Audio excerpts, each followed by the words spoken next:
Greetings, salutations. Come on in. I'm back. We kind of knew it was coming. I was ready and prepared. Come on in. Greetings, welcome. Give me a second to get myself set up here so that I don't have to hold the phone or touch the phone with my hand.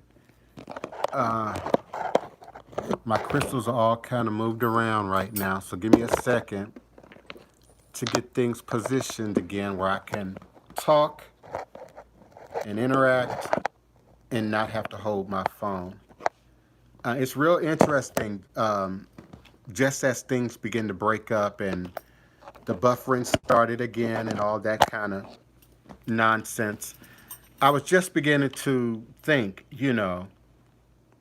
if all this technological static was manipulated, was being directed by someone, right now, as I get ready to make, these important comments, would be the time that, someone would interrupt my stream. And my live stream went dead right then. And you all in the room, you Kayla, you know what I'm talking about. You all in the right who were in the room, you caught that in the moment. Things went dead, and that's never happened before. I've never had things just completely shut down. I've had things get so bad that I've had to end the show and restart the show. But never has it happened that it just shut down like that. And particularly as I'm now about to give my opinion, my statement, leave my personal footprint, and all is a blessing. Maybe it was meant that I start a fresh stream. Um, what I'm about to say will be right at the top. Give me a second. I'm trying to get my chat open on my desktop so that I can sort of see you and interact with you all. I can't even pull up my page right now on the desktop. That tells you how much of a conspiracy this really is. Um, so let me start afresh. Many of you who have not been on my Instagram is DivinePrince, DivinePrincecE. That's my Instagram page. And so yesterday I received a message from a friend on Instagram that I had mentioned. You get the alert that someone has mentioned you, and your name is tagged in it. So I follow the mention, and I get to this person's page, and it's this mention of me and Big Frida and Charlemagne the God and the Breakfast Club. Forgive me for fiddling with my camera. I'm trying to get things just right. And so, in the post, and many of you have seen the post, but, and I don't want to give away everything if you haven't. Um, Basically, Charlemagne asked Big Frida about, fixing folk, putting hoodoo on folk, working root on folk. And at first, Frida had no idea what was being said, because the reality is that that whole idea, that whole notion of rooting people, conjuring people, is relatively new in the idea of what voodoo is and how real, authentic voodoo practitioners even operate in voodoo. Everybody in New Orleans is not throwing grigris on everybody every day, willy nilly. It don't even work like that. So Frida didn't understand at first what was even being said. And one of the co-hosts off camera said voodoo, and then Charlemagne said voodoo. And Big Frida said, "Oh no, baby, I don't, I don't fool with that. I don't do that." And I was very happy with what Frida said, how Big Frida said it, how Big Frida handled herself in that moment. I was very honored by it, what was said and what wasn't said. But I felt Frida was being organic, in that moment. Charlemagne, the God, was being organic in that moment about the experience, and about what had happened in the experience. And so now you know more about who I am in terms of my personality, my fortitude. I have had 3 years to not really talk about that. I've had 3 years not to be a problem. I've had 3 years not to try and use someone else's pain or uh, agony or bereavement, for my own self promotion. So I never talked openly and publicly about that question. Kiona, Charlemagne the God asked, in a very general way, I think, because I don't believe it was even a setup question. Sometimes, now when you watch Big Frida on Wendy Williams, which happened maybe a week ago, I get the sense that they had pre-discussion about what would be said, not said, what would be discussed, what would not be discussed on the show. Those of you who are familiar with Charlemagne the God and the Breakfast Club know that they generally don't get down like that. And it's a no holds bar atmosphere once you come in there. You prepare for whatever when you go into that Breakfast Club environment. So I felt in watching it and being an empath, and I watched the whole segment, that it was very organic. It was not pre-planned. Frida spoke his truth in that moment. I was grateful for it because it didn't have to happen at all, and it did give release to something that I've sort of been holding now since that happened. And many of you saw the episode. I reposted a portion of that episode on my Instagram last night, I think, or earlier today, where Frida came out of my old apartment building where I filmed that at the time. And her sister were just broken up in tear and in emotion. And if you are, you know, TV, movie savvy, you can see editing. You didn't see Frida come down those stairs, but you know she came out of that building. So you know there's a cut there. And you have to ask, what was said right now that we see that would create that degree of emotion. And at the time, the brother's death was not aired. They did not originally air me mentioning anything about Frida's family at all. And part of sort of the play was, as Frida went into the building, um, the sister said, "Don't ask about me. Don't ask about my children. Don't ask about my family." And his sister is serious. I might say she might still fear the voodoo. I've never been given the opportunity to talk with her since that happened.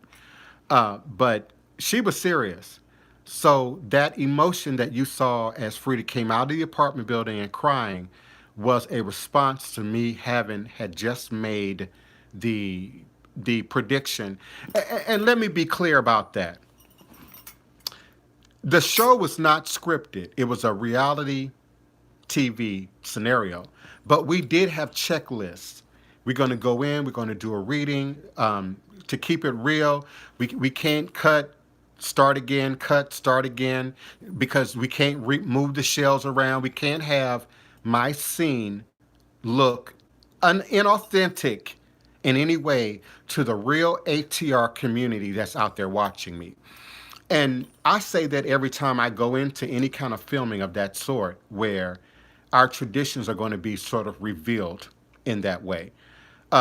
So we did have that discussion, but we did have a discussion about we're going to talk about a certain number of people, a certain number of topics, and that's it.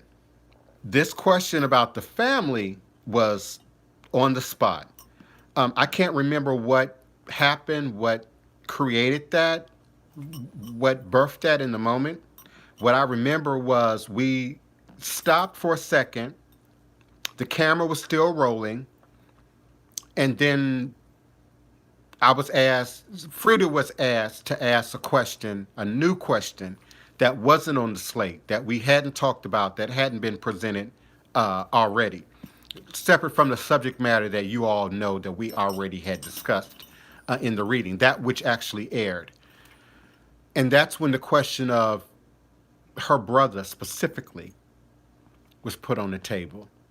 And I remember closing my eyes and sort of leaning back, and I kind of fell into a trance. And I was very uncomfortable in that moment because I knew, y'all know I have Asperger's. I'm a Labor Day Virgo. Things have to be in a certain order. Stick to the script, okay, with me. So I knew when I closed my eyes and went back, from a personal level, I was in trouble because now I am not in control of what I'm about to say. They're asking me to go off script. They're asking me to look now into the well. This is not acting. This is not performance. I can't make up something now. And so when I came back and you saw me speak, and I'm speaking right now to the producers, the directors, the editors, because that's on film. It wasn't aired, but it's on film. And so Fuse Network and RuPaul, who was our boss, World of Wonder, all know that this is on film. This is documented. This is recorded. And I started speaking about the brother, and I didn't want to. I was uncomfortable with it. For any of my readings, as a person, naturally, I have fear about telling people bad news, negative stuff. Um, but I'm known to be a truth teller. I have to tell the truth. I'm also known to be diplomatic in my wording, but I was very specific. I was very specific.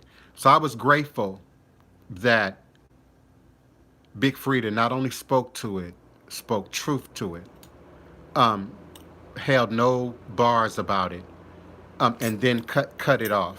What needed to be said was said, and nothing else needed to be said. I think death trumps everything, and it does change you, and it does give you a different perspective of how you view life, view yourself, view faith, view belief.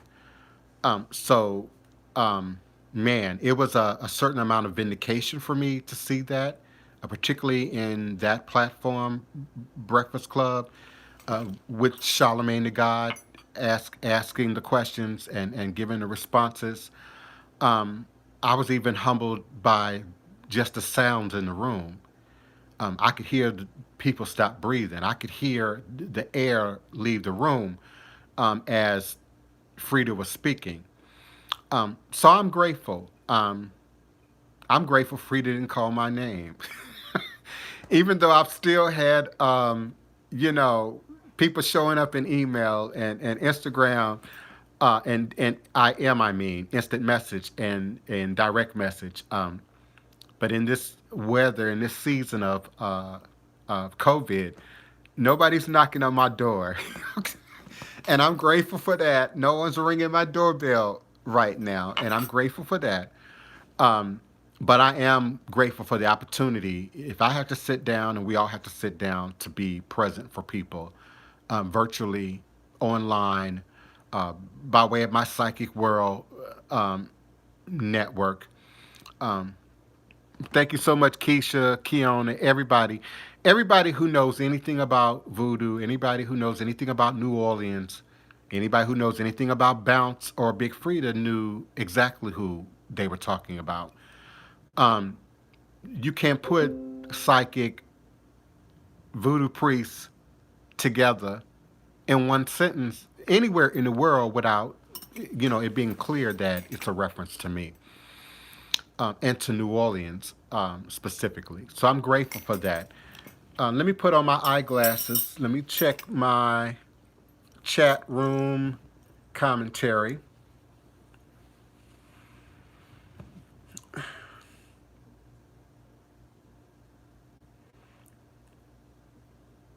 Goddess Divine Smooches.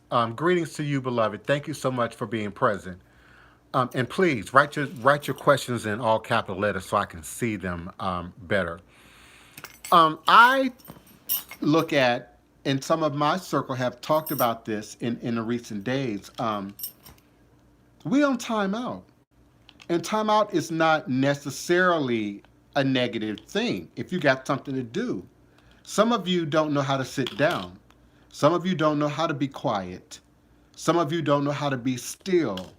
Some of you are not happy with just yourself. And so you have to be talking or giggling or gossiping or entertaining or in communion with others. And I'm not saying that that's wrong or bad. That's a human condition. Here in the South, we sit on a stoop. We stand out front. We congregate in the neighborhood. We sit in the same locales every day and communicate and hug necks with the same people. So this is challenging. I saw one of my regular neighbors sitting out, but in his car, isolated, but in his car, in the general location of where he normally is in the morning. Another neighbor was on his stoop. Hey, how you doing? Good morning. I didn't come any more than 15 feet, I think it was, from where he was. I can wave down the block, hey, and I went about, my journey. I don't see this as a negative. I think it's been a long time. If we look at the industrial age, if we look at the age of industry, the age of technology, the age of computers, the 1980s and families wanting designer products, designer jeans, shopping being introduced to us in our homes on television. Excuse me, the Home Shopping Network. Um, there are many so-called advancements in society that have also led to parents being away from home longer, families spending less time together. Um, your grandparents, your great grandparents, your great great grandparents might say, I can remember a time when all we had after dinner was radio or black and white TV. Or if you were poor or predate that technology, you sang songs and you played games, and you told stories. And so we're now in a new time, an old time, new time, of doing that. It sort of takes us back to pre-technology in terms of mobility. You might not be able to use your car right now. You might not be able to travel where you want to travel right now. But in terms of technology, it's new in that, okay, we're still, we're quiet. I've watched certain news programs this morning. I've seen certain, shows that the hosts that are normally in the same room are now doing what you and I have been doing for 12 years, which is sharing this space together. And so now they're competing for this space that some of us have been standing in now for over a decade or 2 decades, and that is social media. That is your WhatsApp, your Instagram, your messaging, using your cam and your audio. Even when we look at older generations, people over 60, over 70, over 80, who might not have never used WhatsApp or Skype before are now using it.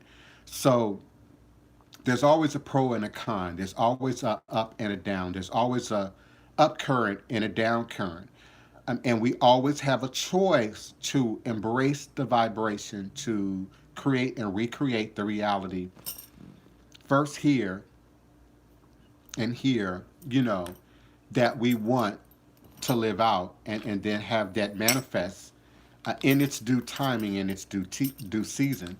So we're even setting up right now for things to come, new ways of looking at things, new technologies, new ways of connecting, Goddess Divine, new ways of doing things. So we don't have to feel negative. We don't have to look at it as a negative.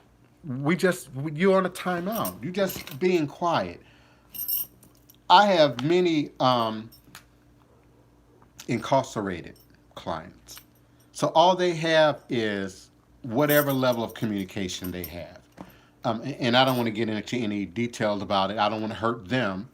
I don't want to help. The system is trying, going to try to block me. There's certain institutions I can't write and mention voodoo or anything in the lettering. They'll censor the mail and send it back. Um, so I'm not going to say a whole lot about communicating with inmates, but I do. And so they don't have a lot of stuff. They don't have a lot of books. They don't have a lot of access. Memory is important. Um, Documentation is important. What you can have access to in terms of reading, studying, meditation, all those things are going to be more important now than ever before. But in many ways, our lives right now are not that far from theirs, except they don't have a choice to move around. And soon enough, we're not going to have much of a choice to move around. To move or not to move will not even be a question. I'm not a fear monger. I'm not a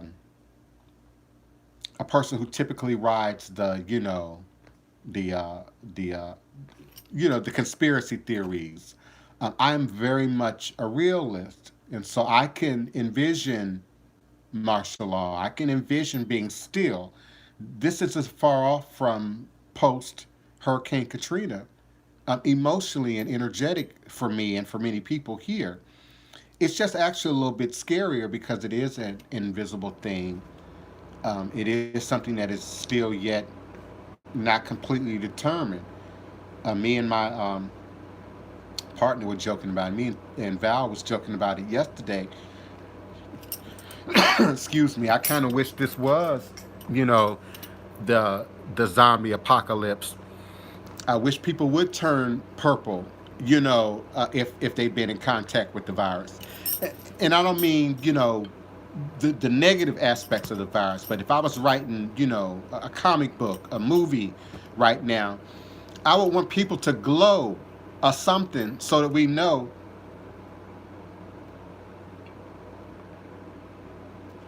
and can see what it is that we're absolutely, up against. But we can't. you know.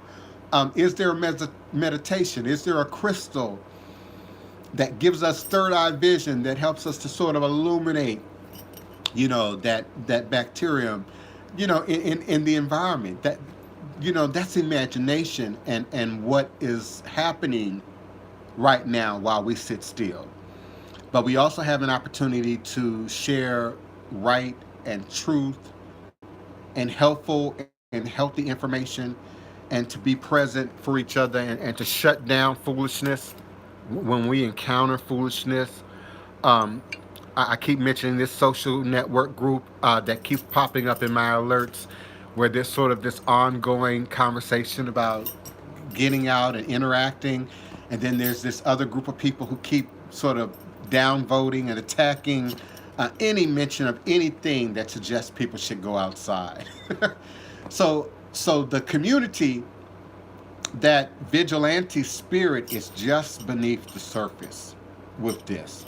And as it gets more serious, as the lack of services, gets more serious, or the lack of availability of certain products, or in lieu of any kind of, you know, a martial law that says, we have to stop moving, people are only going to latch on to that energy and play with it like clay, like plastic material, until we get any real foundation or any real parameters under us.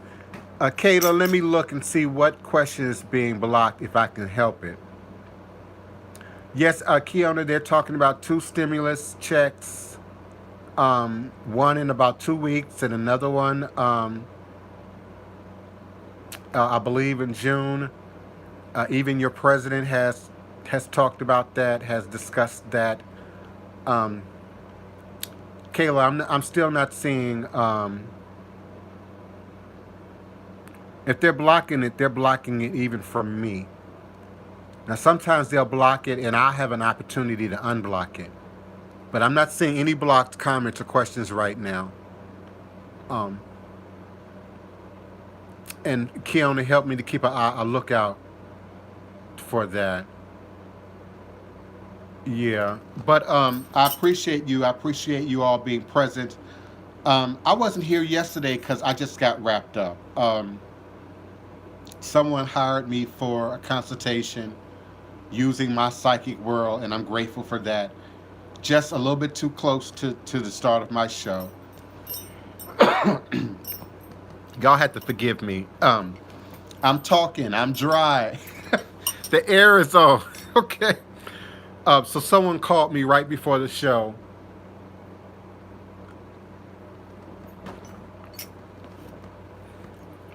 and so it didn't give me enough spirit time, meditation time, thought time to go into the show. Every day before I do this show, I myself have to be prayerful, have to be meditative, have to work my shrines and my altars, have to know what the time is, have to know what day of the week it is. And today we're dealing with man, fire, and lightning, thunder, and so the urgency to address people's needs, people's concerns, just superseded my ability to sort of broadcast yesterday. And then right after the show, Joshua and I, Nile and the Trey tour, and I had to cover some things, here in the community. So I just wasn't able to because what I could do yesterday, I did and had to do. So I still plan to be here every day as possible, providing support, providing consultation, providing service, providing that which we can do individually, remotely, virtually, by phone. The virus hasn't affected our phones yet, hasn't affected Skype and WhatsApp and Baidu and Google Duo and all the other crazy apps that people try to reach out to me through. Um, and so that's where I am right now. I'm grateful to have somewhere to go. Some of my community, tour guides, restaurant owners, people who have jobs that are not now closed or on furlough for a while. Man, I'm in great deal of support for them. And so being active and making sure that they have what they need and the resources that they need and making sure that my favored local businesses are still getting income when I'm not on air, that's what I'm doing. So if it can be bought, delivered, shipped, packaged, sprayed off, and passed underneath the door or whatever, I'm doing that. And what I do have, I'm giving immediately and right away to my favorite platforms, Treme Coffee House, um, the corner store at North Robinson and St. Philip. People who are still feeding people and delivering.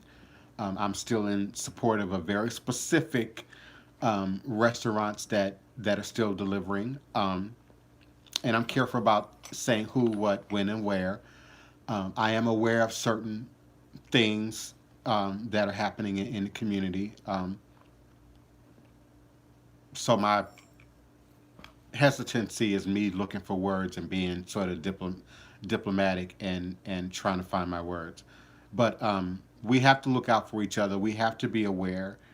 We can't share or transmit alarmist information, and we can't readily and openly harm ourselves or each other. So you heard me mention in the first broadcast that I had a little encounter earlier today, and that person didn't like what I said about their behavior, their physical behavior. You cannot touch on, lean on, rest on public surfaces in certain spaces right now, period. And they wanted to challenge me on that. And so some words were exchanged behind that. And of course, I was right. You just can't do that, and you can't create more work for other people by doing that. So by his actions, and in response to my saying, you shouldn't do that, he did more of that and sort of leaned his entire upper body into a particular area. And so this now causes people to have to do more work. People are already cleaning and doing all they can to stay open and to maintain their businesses. So now they have to do more because you and your feelings, you and your ego. And there's always that entitlement. There's always that cocky male ego. There's always that fleshly ego that men and women can have. And there's always that sense of, I'm okay and I'm invincible. I can do what I want, and he cursed at me and told me to shut up and, you know, tried to run me out of a particular location. Of course, come on, you can't run me out of any location. Ultimately, he walked away from the location, and I commanded, the space to what I had to for the amount of time that I was present. We just can't be foolish right now. Nobody. When Nyland, the traitor, came by to work on his car, he wasn't allowed in my house. He wasn't allowed in my house. He wasn't allowed to touch my door. Bra, stand out there on that sidewalk, on that street, work on your car, and when you get it together, call me. You know? And that's what we did, and it's all love. He gets it, I get it. He's young. He wouldn't be offended right now with me using him as an example. He's young. Many of you know he's in great shape, and they feel they're invincible, and they're not thinking about, I could get sick, I could die. They're the first to say I don't have symptoms. They're the first to say I'm okay. They're the first to say, it's all good. And it's just not entirely true. They're now suggesting that young people, even children, can get sick and die from this. Young people, even children, can also carry this without any symptoms at all or limited symptoms. You might be thinking, I got allergies. I have allergies every March. Okay, that might be true. But you might get COVID right now. And the worst of it might just be allergies. But then you could pass it on to anybody and everybody else. Those who are 50 and over, 60 and over, 70 and over, those with diabetes, other compromised immune systems, other health issues, other young people and children who just might, on a fluke, be that person whose body is not going to handle it. So you got to be selfish in a self-care, in the most healthiest kind of way right now. I'm humorously and jokingly saying, again, some of my best antisocial behavior, some of the things that some of you like least about me, because of my personality or how I come off to you, or how I move around, in the world, is protecting me right now. You're not at my door. You're not shaking my hand. You're not hugging my neck, and you're not hugging the neck of anybody within 100-person count of me right now. 7 degrees of separation. Okay, so I'm okay. Send me that love in an email. Send me that love in a PayPal donation. Send me that love in a DM or instant message, or a voicemail or a phone call. Tag me in your post. Love me, hate me from a distance. I'm good with that right now. I'm good with that. Yeah, fear can be a sign of respect. Absolutely. I grew up in unfortunately, a physically, emotionally, mentally, intellectually abusive household. But then I can also remember at one church that we were attending in my much younger years, elementary school and hearing one of the ministers, one of the deacons in there, you know, teaching a Bible class or something, and the idea of fearing God, fearing your parents, fearing elders came up. And it's one thing to love you and to like you and to showing me respect. I don't get on here and beg you every day to subscribe. Some of you watch me every day and have never subscribed. Some of you watch me every day and don't never like, don't never share, don't never promote. And I don't make a big deal, about it. But if I say something you don't like, if I project something you don't like, um, then there's that fear, that negative thing that pops up there. And sometimes, yeah, the fear is out of respect. I have people within my circle that I know love me, respect me, but I don't hear from them a whole lot. They don't share a lot of what they say, do, or what they are acting in out of a fear, not of me, but of my opinion.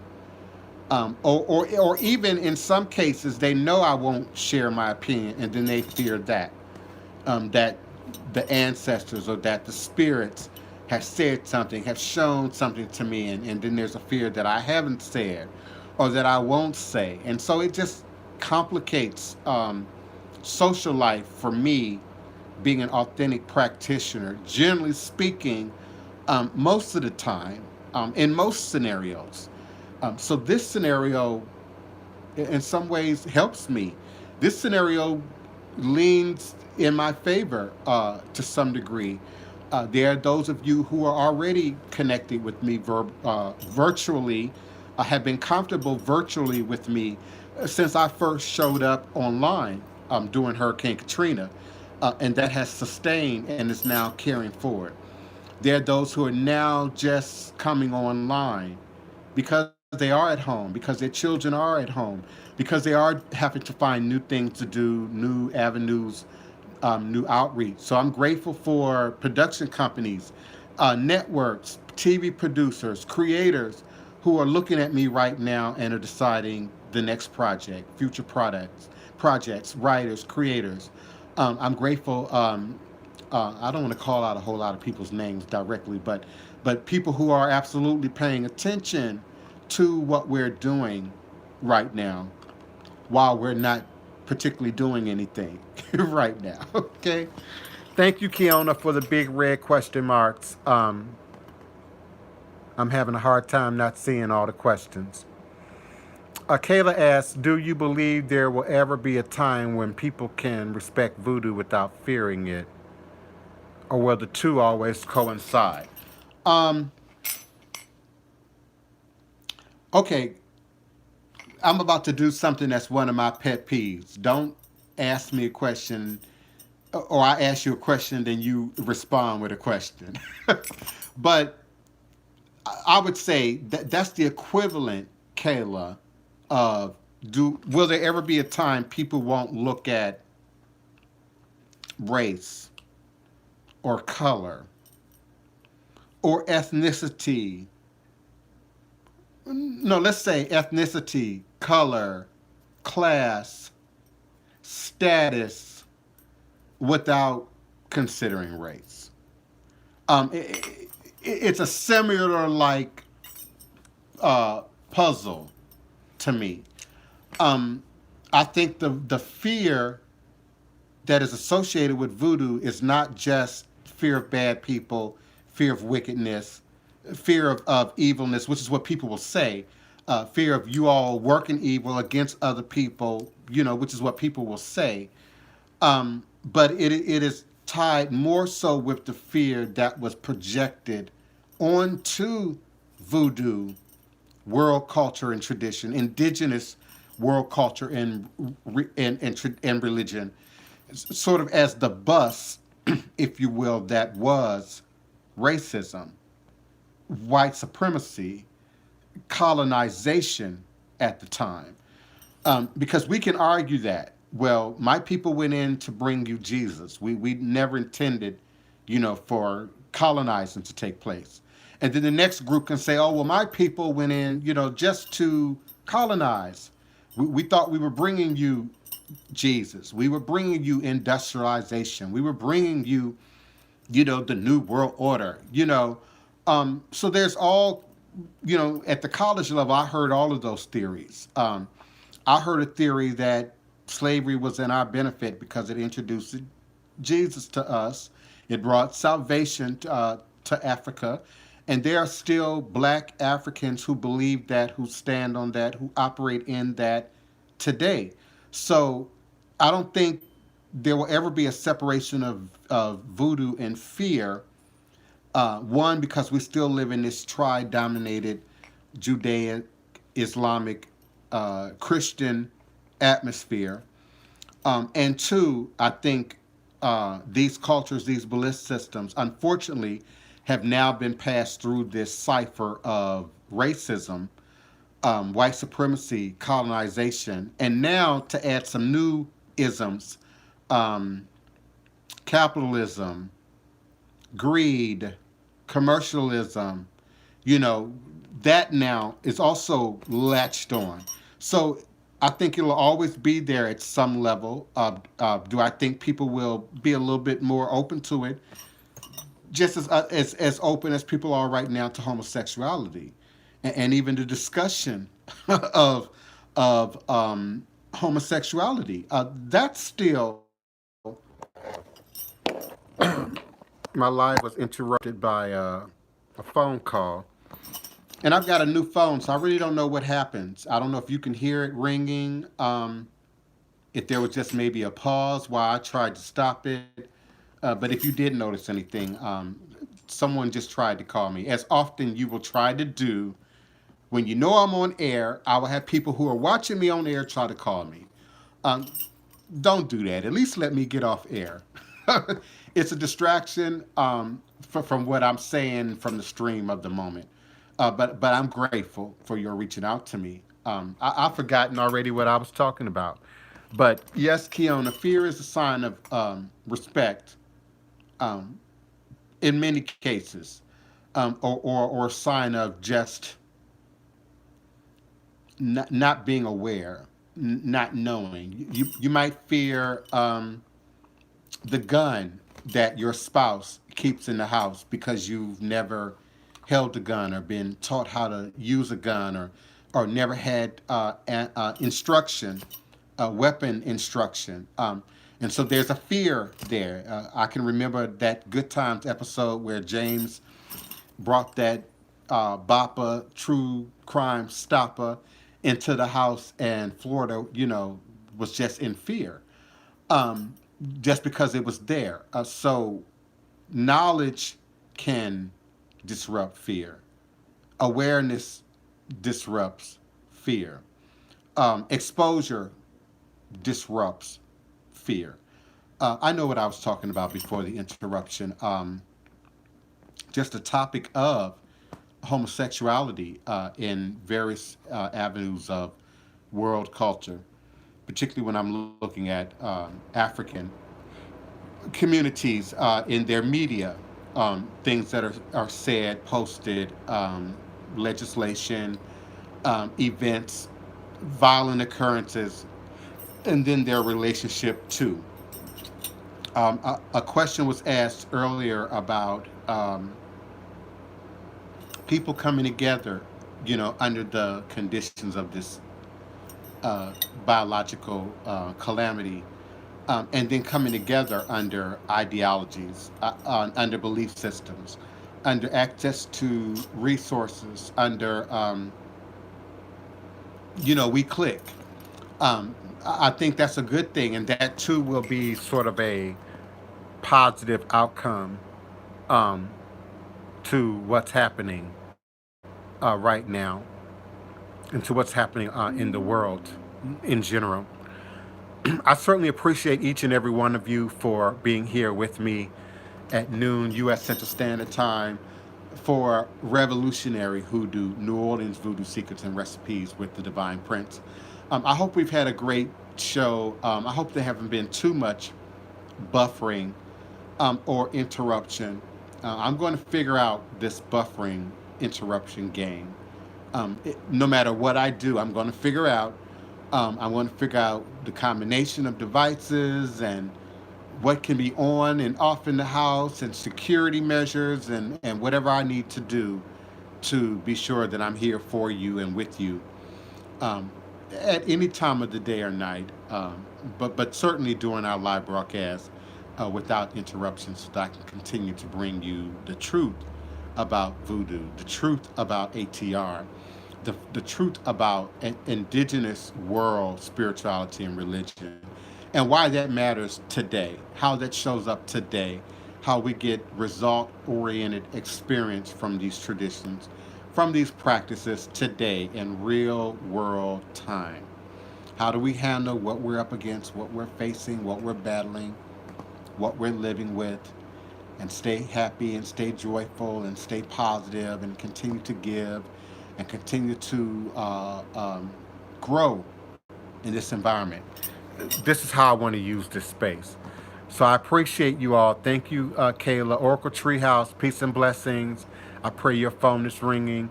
Kiona, thank you so much for all of your help and assistance. Anyone who I may have missed, Goddess, Divine, Smooches, greetings and salutations to each and every one of you who will be viewing this and enjoying this in archive. Until next time, and I will be forward. All is truly indeed a blessing. Ashe. Ashe, oh, ashe. I just wish I could do this a little smoother.